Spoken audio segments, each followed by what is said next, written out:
Y el domingo pasado Virgilio estuvo enseñando sobre la primera parte de este capítulo. Voy a buscar aquí.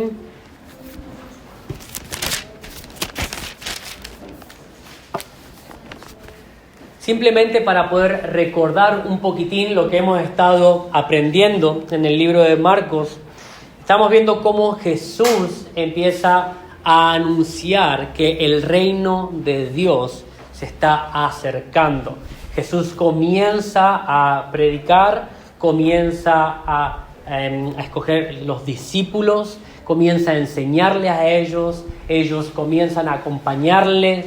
Jesús está haciendo milagros, está enseñando, proclamando, pero vemos, el domingo pasado hemos visto que en la primera parte del capítulo 6, que era del primer versículo a la primera parte del versículo 6, Jesús va a su tierra. Si leemos ahí en el 6:1 dice: salió Jesús de allí y fue a su tierra en compañía de sus discípulos. Y ahí es donde comienza a enseñar en la sinagoga y ve que la respuesta de las personas de su tierra es en forma de rechazo. Termina el versículo 6, dice el 6, la primera parte: y él se quedó asombrado por la incredulidad de ellos. Conocían a Jesús, conocían a sus padres, conocían a sus hermanos, conocían quién eras, vieron con sus propios ojos los milagros que él realizaba delante de ellos, y la respuesta de ellos ha sido incredulidad a lo que Jesús estaba hablando. Termina esta sección y vamos a empezar otra sección donde Jesús va a enviar a los 12 de dos en dos. Tenemos los relatos paralelos en Mateo 10 y en Lucas 9. Esto nos puede ayudar a buscar un contexto también mayor, que voy a dar algunos datos en cuanto a que vayamos leyendo y estudiando. Pero quiero centrarme en este pasaje, ya que Marcos escribe aquí y creo que tenemos enseñanzas similares también en los relatos paralelos. Vamos a leer entonces Marcos 6, la segunda parte, hasta el versículo 13. Dice así: Jesús recorría los alrededores enseñando de pueblo en pueblo. Reunió a los 12 y comenzó a enviarlos de dos en dos, dándoles autoridad sobre los espíritus malignos. Le ordenó que no llevaran nada para el camino, ni pan, ni bolsa, ni dinero en el cinturón, sino solo un bastón. Lleven sandalias, dijo, pero no 2 mudas de ropa. Y añadió: cuando entren en una casa, quédense allí hasta que salgan del pueblo. Y si en algún lugar no los reciben bien o no los escuchan, al salir de allí, sacúdanse el polvo de los pies como un testimonio contra ellos. Los 12 salieron y exhortaban a la gente a que se arrepintieran.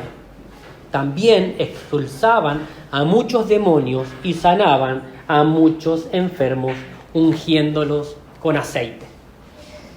La versión que acabo de leer es la Nueva Versión Internacional. Si tienen otra versión también está muy bien, pero vamos a guiarnos y vamos a continuar con esta versión. Ahora, la primera parte o el primer versículo dice que Jesús está enseñando a los alrededores y enseñando de pueblo a pueblo. La prioridad que Jesús está teniendo es enseñar. Él vino, es más, tenemos en Marcos 1:25, que ya lo vimos, donde él dice: se ha cumplido el tiempo, decía, el reino de Dios está cerca, arrepiéntanse y crean las buenas noticias. Eso era lo que enseñaba. Ahora, de muchas maneras seguramente él comunicaba esta verdad, pero la centralidad que él estaba anunciando era que este reino se estaba acercando. Ya vamos a ver un poquito más qué significa este reino que estamos viendo en Marcos, pero que la respuesta que él estaba buscando era: arrepiéntanse y crean las buenas noticias. Estas son buenas noticias. Hay que creer, hay que volver a Dios. Y dice en Marcos 1, 38, 39, viendo la tarea que él tenía, que dice: Jesús respondió: vámonos de aquí, le decía a sus discípulos, a otras aldeas cercanas donde también pueda predicar. Para esto he venido. Así que recorrió toda Galilea, predicando en la sinagoga y expulsando a los demonios. Esta era la prioridad que Cristo tenía al venir a la tierra. Tenía que proclamar esta buena noticia, que iba a acontecer, algo iba a suceder. Las personas que estaban escuchando esta noticia iban a poder ver con sus propios ojos lo que Dios iba a hacer, un antes y un después para la humanidad. El reino de Dios habla de el gobierno de Dios, la soberanía, que Dios está en control, que a Dios no se le escapa nada y que en ese tiempo Dios ya había preparado algo que iba a acontecer de una manera específica. ¿Para qué? Para poder restaurar la relación con su creación. Nos habla de su reinado. Ese reinado son aquellos que siguen a Jesús, que escuchan este mensaje, que lo aceptan y que lo obedecen. Ese reinado se trata de esta relación que Dios va a proveer a través ¿de quién? Del mismo, de Cristo. Entonces habla de que este gobierno, este reinado va a establecerse, este reinado va a hacerse realidad y van a poder estar unidos el rey con su pueblo. Y nos habla de su autoridad, ese poder manifestado que estamos viendo en las señales, en que Jesús sanaba las enfermedades, que Jesús estaba teniendo autoridad, lo que él hablaba y lo que hacía. Estamos viendo nada más y nada menos que la autoridad dada por Dios, que de que Cristo era Dios. Entonces estamos viendo esa autoridad, texto tras texto, donde vemos que Jesús sana, que Jesús perdona pecados, que Jesús está enseñando con autoridad. Y vamos a ver constantemente cómo este reino se está acercando. Este reino tiene que ser presentado, tiene que ser escuchado. ¿Y la respuesta cuál va a ser? Arrepiéntanse. Volteen su vista nuevamente a Dios. Presten atención a lo que Dios está haciendo, porque es importante. Y vuélvanse a Dios, arrepiéntanse. En el versículo 7 nos dice: reunió a los 12 y comenzó a enviarlos de 2 en 2, dándoles autoridad sobre los espíritus malignos. Ahora, ¿por qué de 2 en 2? Bueno, eran 12, eran par, pues es más fácil de 2 en 2, pero hay razones por las cuales Jesús envía de 2 en 2. Empieza a haber una manera de guía, pero al final tenemos, según la tradición judía, por ejemplo, tenemos en Deuteronomio 19:2, donde para el judío, el que 2 sean como testigos, ese mensaje tiene más valor o tiene una credibilidad. 2 testigos eran necesarios para validar un mensaje o cualquier cosa que sea algo legal. Si alguien tal vez acusaba a otro, tenía que haber testigos. Entonces, una sola persona puede mentir, puede inventar algo, pero 2 testigos o 2 personas que estén diciendo el mismo mensaje tiene cierta credibilidad. Ahora, no encontramos solamente esta enseñanza, sino también podemos tener como un apoyo mutuo. Vemos en Eclesiastés 4, 9 al 12, dice, por ejemplo, que muchos lo conocemos: más valen 2 que 1, porque obtienen más fruto de su fruto. Si caen, el uno levanta al otro. Ay del que cae y no tiene quien lo levante. Si dos se acuestan juntos, entrarán en calor. Uno solo, ¿cómo se va a calentar? Uno solo pueden ser vencido, pero dos pueden resistir. Ahora, tenemos principios en los cuales son buenos que una persona esté acompañada. Jesús envía de dos en dos, primeramente para que este mensaje tenga credibilidad, otro para que sean de ayuda mutua. Podemos ver también principios donde, ¿qué pasa? No queremos, o como iglesia pensamos que no queremos llaneros solitarios por ahí. Si yo voy a llevar el mensaje por allá, puedo ir solo, pero no tiene ningún beneficio, sino que es mejor ir en compañía, ir en grupo, ir como iglesia. Podemos corregirnos, podemos edificarnos, podemos exhortarnos. Tienen grandes privilegios el poder ser solamente más que yo. Porque si yo me equivoco o estoy diciendo algo errado aquí, seguramente mañana vendrá Virgilio y me dirá, mira, aquí me parece que has errado. Y perfecto, la idea de crecer es esa. Ahora, vamos a ver que al final tenemos ciertos valores en poder ir de dos en dos, o en tres, o cuatro, o en grupo. Pero vemos aquí un gran detalle que dice que Jesús le da autoridad. De nada hubiera servido que vayan 100 juntos. De nada hubiera servido que vayan 200 juntos. Al final, Jesús le está dando autoridad para que este mensaje pueda ser transmitido, para que pueda ser proclamado.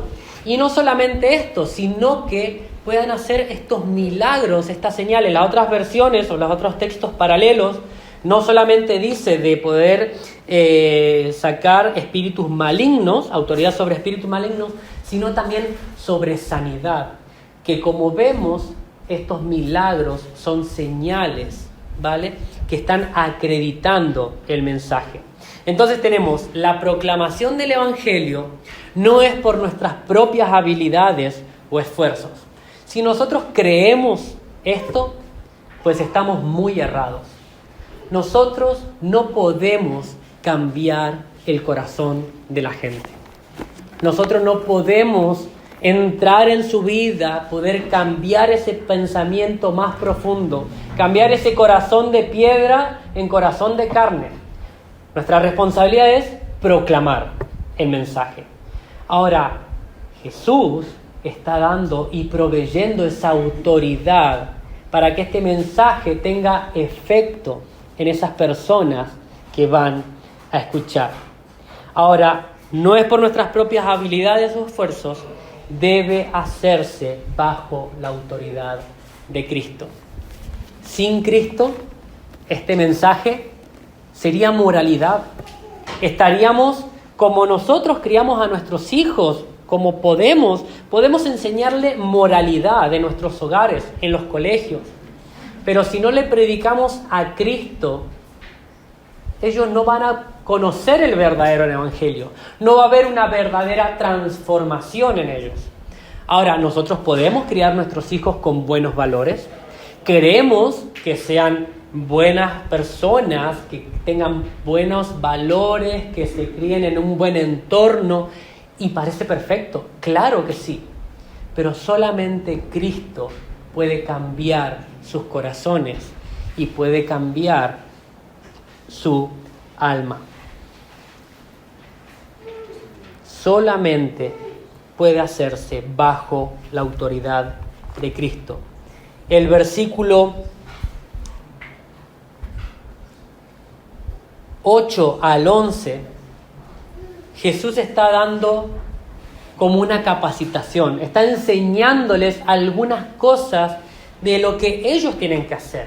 Aquí estamos viendo en la primera etapa lo que Jesús está enseñando, cómo los discípulos deben comportarse, cómo deben actuar al llevar el Evangelio para cuando tengan la gran comisión, cuando Jesús ya no esté, cuando Jesús ascienda al cielo y los discípulos estén solos, pues le está dando indicaciones o le está enseñando de una manera práctica cómo deben hacerlo. Y esto es una prueba de cómo deberían hacerlo con Cristo ahí a su lado. Van a tener la oportunidad de contar sus experiencias, de contarle lo vivido a Jesús, de que Jesús pueda decirle, bueno, está sucedido así o así y demás, y van a poder experimentar cómo lo que Jesús está enseñando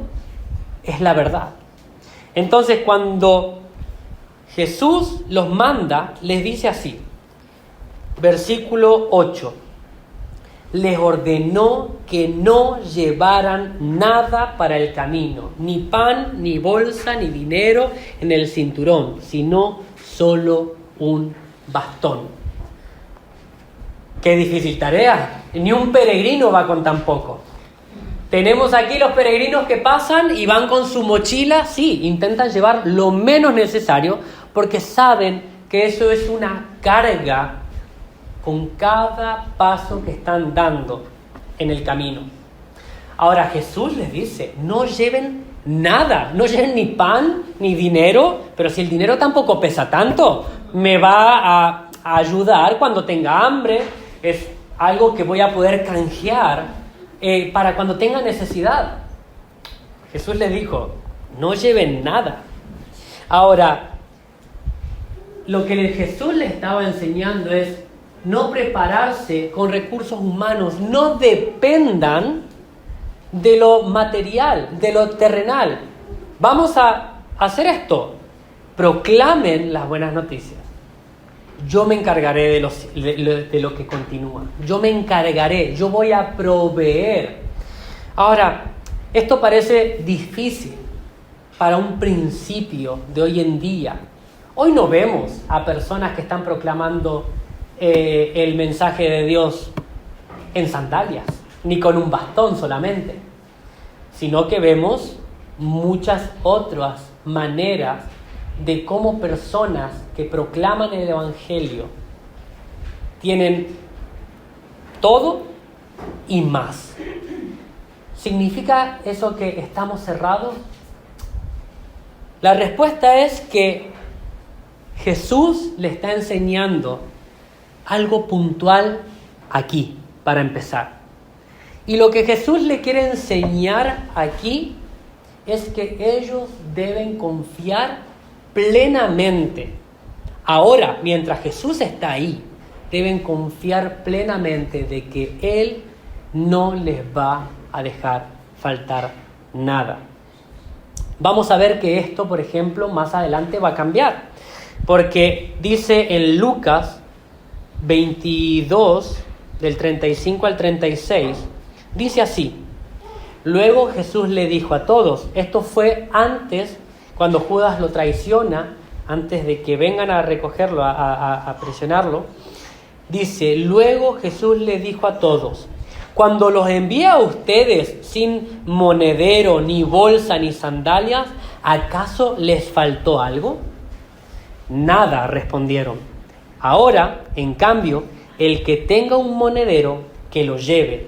Asimismo, el que tenga una bolsa, y el que nada tenga, que venda su manto y compre una espada. Porque les digo que tiene que cumplirse en mí aquello que está escrito, y fue contado entre los transgresores. Parece ser que aquí Jesús cambia de parecer a cuanto lo que ya le había dicho antes.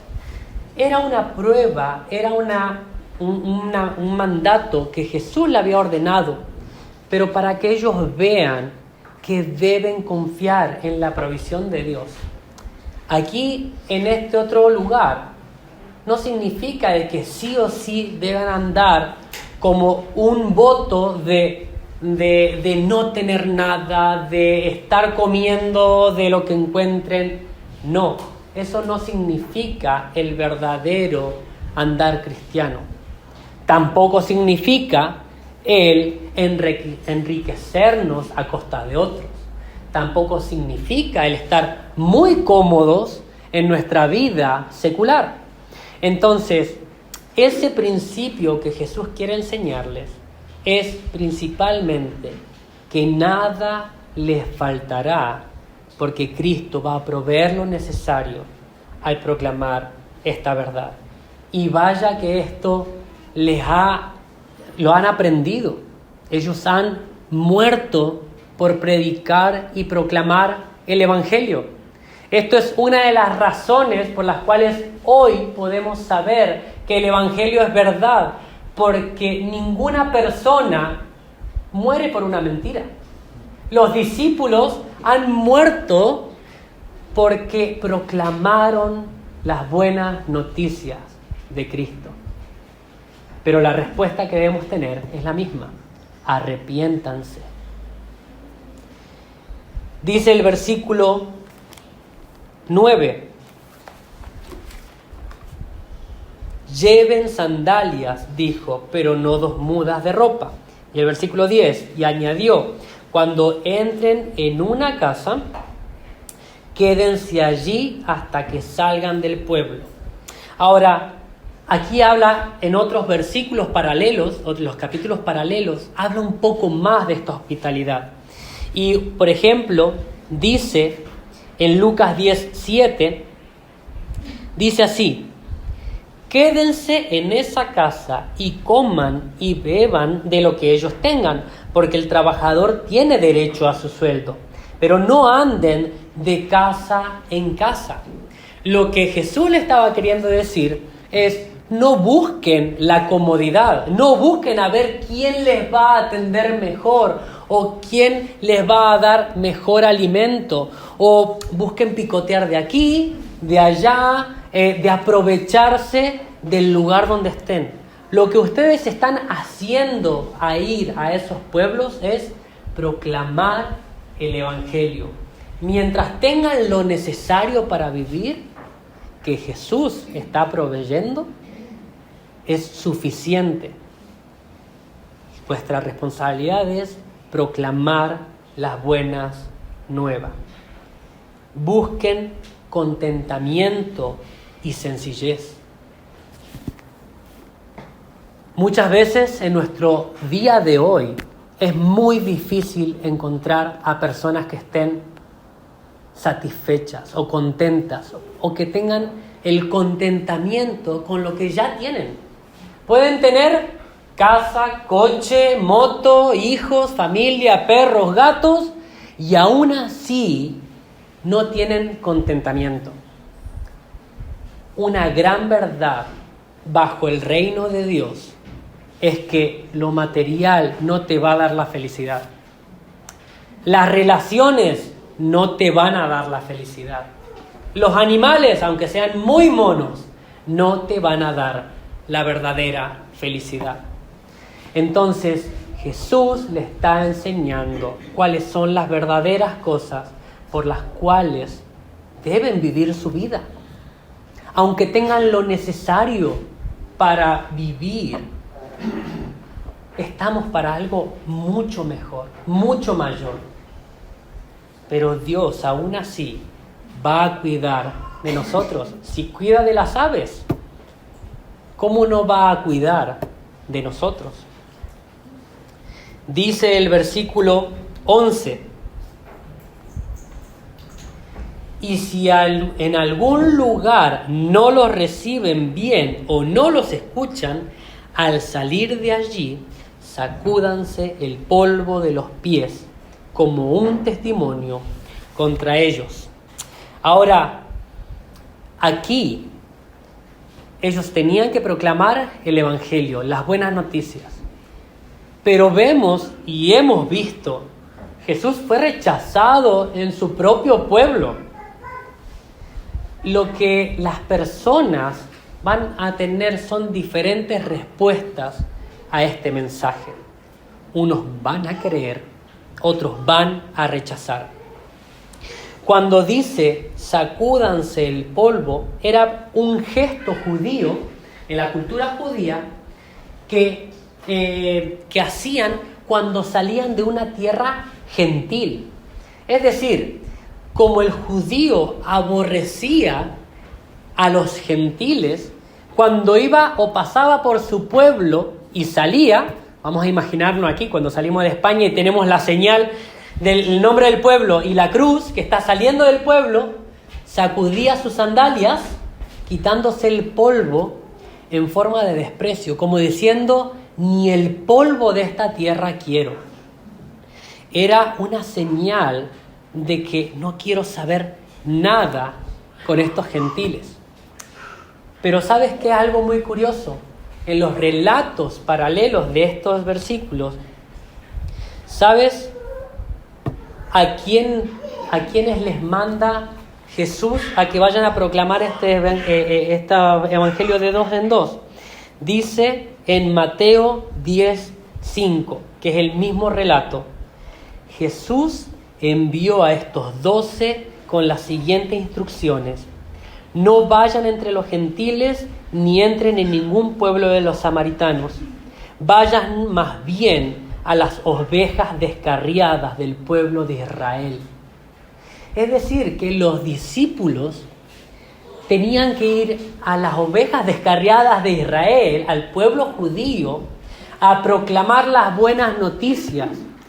Y dentro del pueblo judío, los que rechacen este mensaje, los propios discípulos tenían que sacudirse las sandalias en forma de decir: allá ustedes, no han querido escuchar las buenas noticias que primeramente eran para ellos.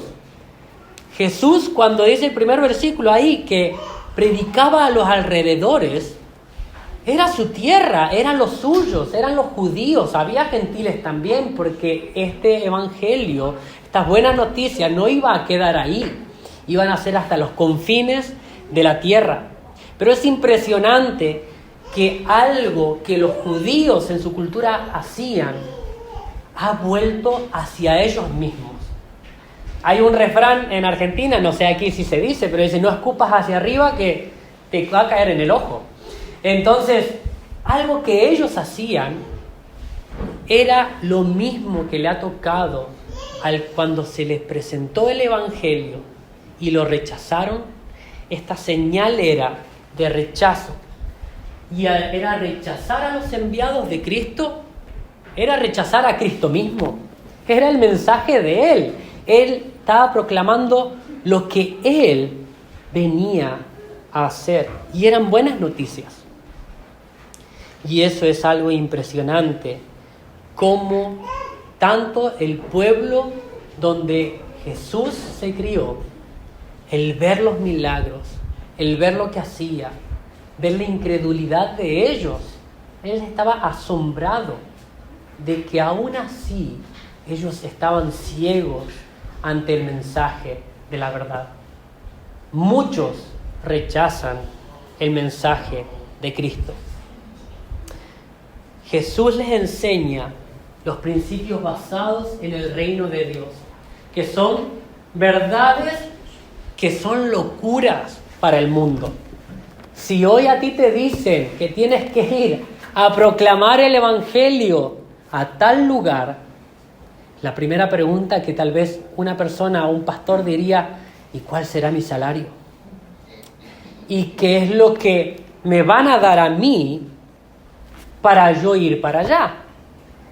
Mientras no hay nada, ni nuestras habilidades, ni nuestro apellido, ni lo que nosotros hagamos, que si no dependemos de lo que Cristo provee, nosotros vamos a ser inútiles, porque no estamos en las manos de Dios. Dice el versículo 12 y 13: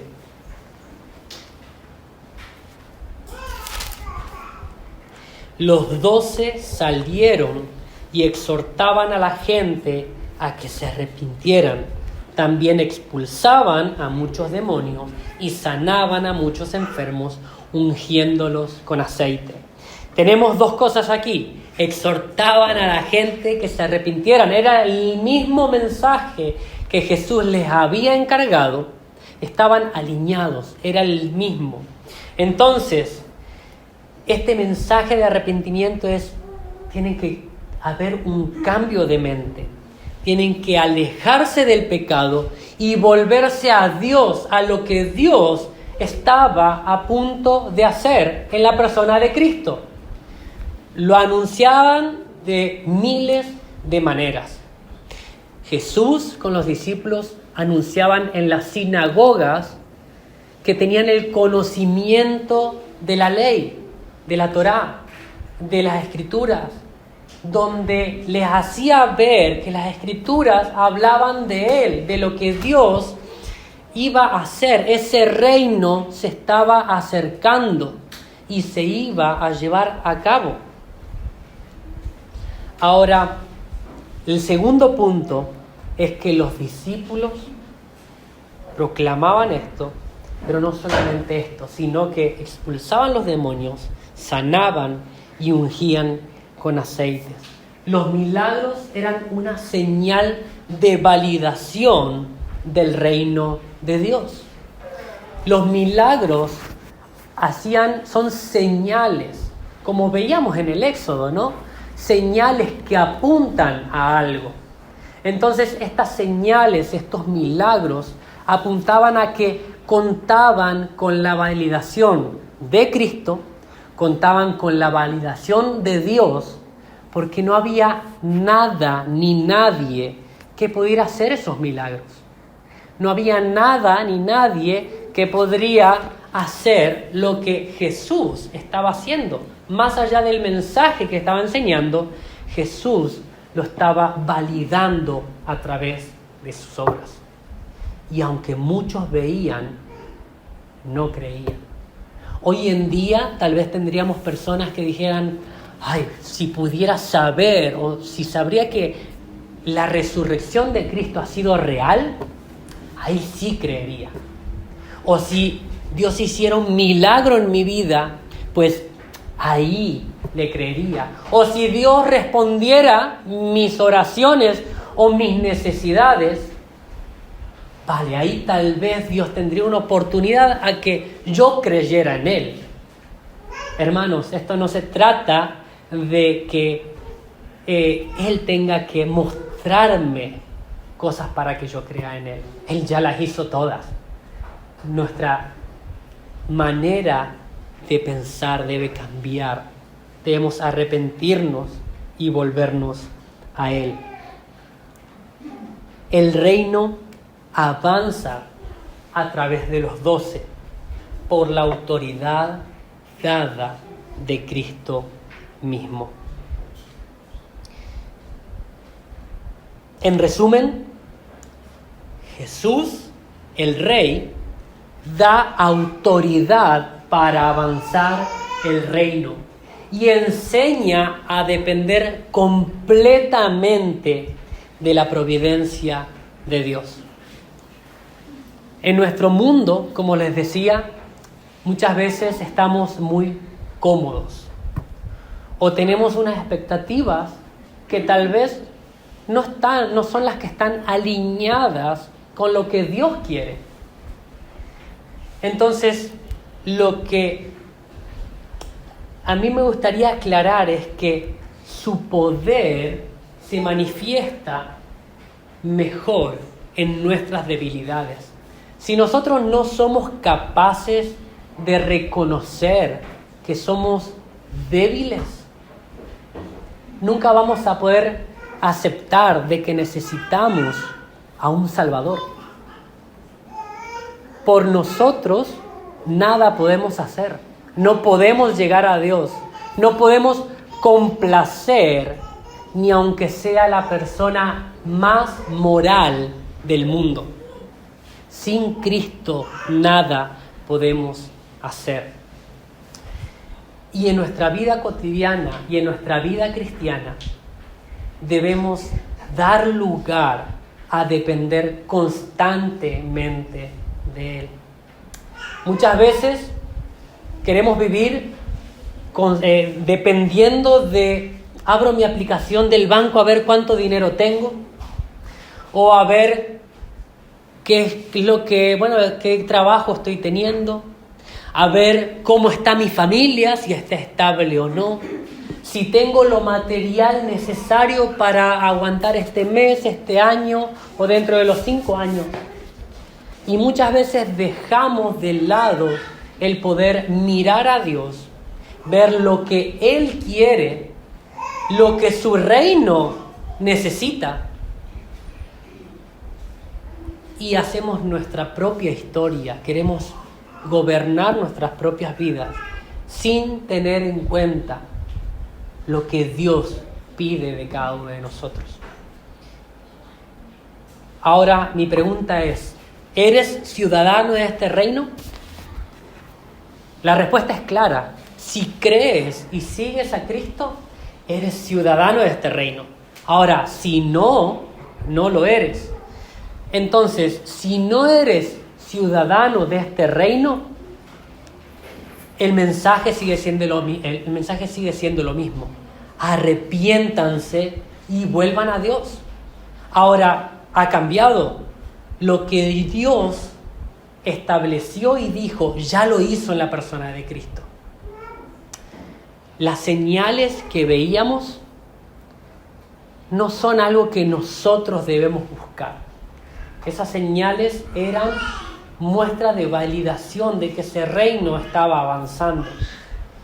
Pero para nosotros va a ser algo mucho mejor. Tenemos en Apocalipsis, tenemos una descripción maravillosa de cómo va a ser cuando Cristo reine. No va a haber llanto, no va a haber dolor. Todas las cosas van a ser hechas nuevas. Todas esas enfermedades que Jesús sanaba a los discípulos, esas necesidades que las personas estaban pasando, Dios va a hacer todo nuevo. Dios va a quitar esas dolencias, esas preocupaciones, esos llantos, ese dolor, porque vamos a estar con Él y podemos tener, como cantamos, esta vista por encima del sol, que podamos ver lo que Dios promete. Entonces, si no eres ciudadano, la idea es que puedas aceptar este mensaje de arrepiéntanse y ves lo que Dios está proveyendo. No cosas materiales, no cosas relacionales, sino una vida eterna junto con Él. Una restauración de la relación perdida entre el hombre y Dios que nosotros mismos hemos perdido. Dios provee esa restauración de la relación con Dios. Y si eres ciudadano de este reino o te consideras ciudadano de este reino, autoexaminémonos nuestras vidas. Con las enseñanzas que tenemos en los versículos de hoy, ¿cómo se compara nuestra vida? ¿Cómo estamos dependiendo de la provisión de Dios? ¿O cómo estamos sumando para avanzar el reino? ¿Cómo estamos proclamando? No a mi bola, no haciendo yo de llanero solitario. ¿Cómo estás con tu iglesia? ¿Cómo te relacionas con ella? ¿Cómo avanzas el reino en Ponferrada? ¿Cómo proclamas? ¿Cómo vives? ¿Cómo utilizas lo que tienes para dárselo a Dios? Todo lo que tenemos, todo es para la gloria de Dios. Me gustaría en esta tarde terminar con este versículo que di a los niños, donde Jesús mismo, siendo que tenía todo, Él se despoja para venir a este mundo por amor a su creación, para restaurar nuestra relación con Dios. ¿Por qué nosotros vivimos tan cómodamente? ¿O estamos tan acomodados? Dice, la actitud de ustedes debe ser como la de Cristo Jesús, quien siendo por naturaleza Dios, no consideró el ser igual a Dios como algo a que aferrarse. Por el contrario, se rebajó voluntariamente, tomando la naturaleza de siervo y haciéndose semejante a los seres humanos. Y al manifestarse como hombre, se humilló a sí mismo y se hizo obediente hasta la muerte y muerte de cruz. Eso es lo que Jesús hizo. Esa es la gran historia, esas son las buenas noticias, que Él se despojó y vino, se humilló, cumplió la ley, se sometió, obedeció hasta la muerte de cruz. Por ti, por mí, por su pueblo. En esta tarde vamos a orar y luego vamos a participar de la Cena del Señor.